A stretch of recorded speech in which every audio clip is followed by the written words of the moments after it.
Pernah kepikiran nggak gimana sih caranya kita bisa jadi generasi yang lebih toleran? Apalagi di tengah masyarakat yang super beragam kayak Indonesia. Nah hari ini kita bakal coba kulik bareng-bareng pelajaran tentang harmoni, baik antar agama maupun di dalam internal umat beragama, yang diambil langsung dari buku pelajaran Islam modern di Indonesia. Yuk kita mulai? Oke, kita mulai dari sebuah cerita nyata yang wow, keren banget. Dari Desa Gedong di Semarang.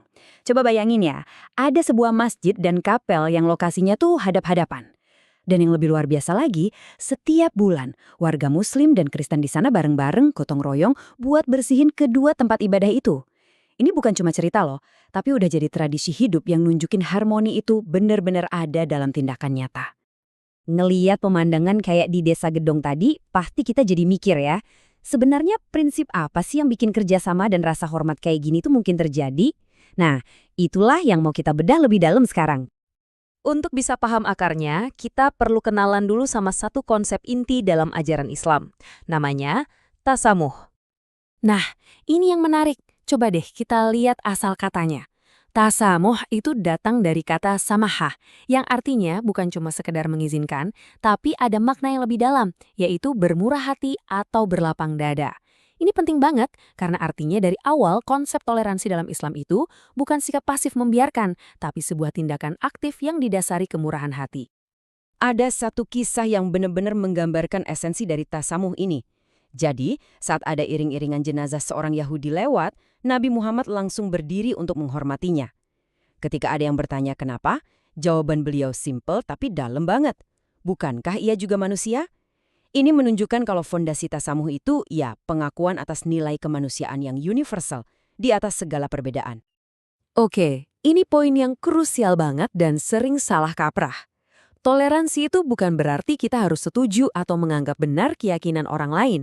Bukan, tapi ini soal menghormati hak mereka untuk punya dan menjalankan keyakinan itu.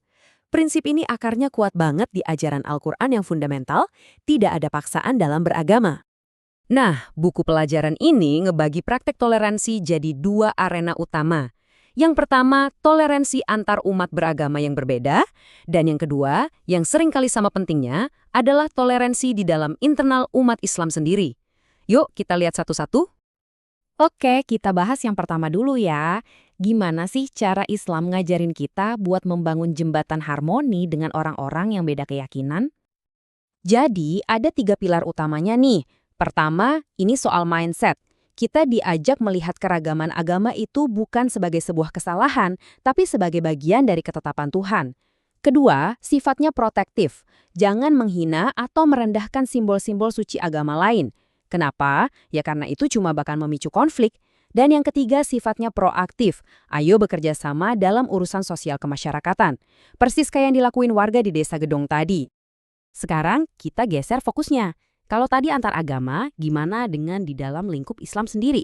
Gimana prinsip toleransi ini diterapkan buat menjaga persatuan di tengah banyaknya perbedaan di komunitas Muslim, khususnya di Indonesia? Kita tahu kan, Indonesia ini rumah bagi populasi Muslim terbesar di dunia. Artinya, ya beragam banget. Ada macam-macam organisasi, cara pandang, tradisi keislaman. Nah, keragaman ini kan ibarat pisau bermata dua. Kalau nggak dikelola dengan baik, bisa jadi sumber perpecahan. Disinilah peran toleransi internal jadi penting banget. Terus gimana cara jaganya? Nah, Al-Quran, khususnya di surah Al-Hujurat, ngasih kita semacam buku panduan etika sosial yang jelas banget. Intinya, hindari hal-hal yang merusak hubungan.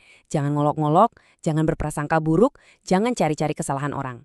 Sebaliknya, kita justru didorong buat proaktif melakukan ta'aruf, saling mengenal.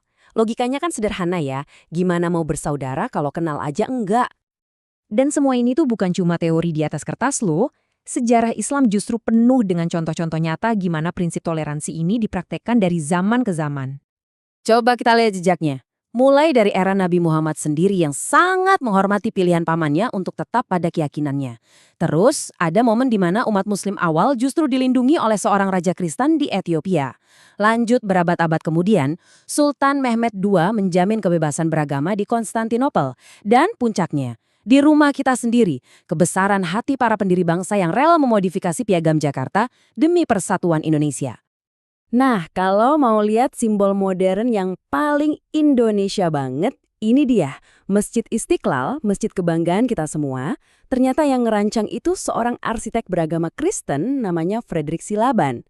Dan bukan cuma itu, lokasinya sengaja dipilih oleh Presiden Soekarno untuk berdiri berseberangan langsung dengan gereja katedral. Ini kayak pesan abadi yang diukir di lanskap ibu kota kita tentang indahnya toleransi. Oke, setelah lihat semua itu, terus apa nih pelajaran utamanya buat kita untuk membangun masa depan yang lebih harmonis?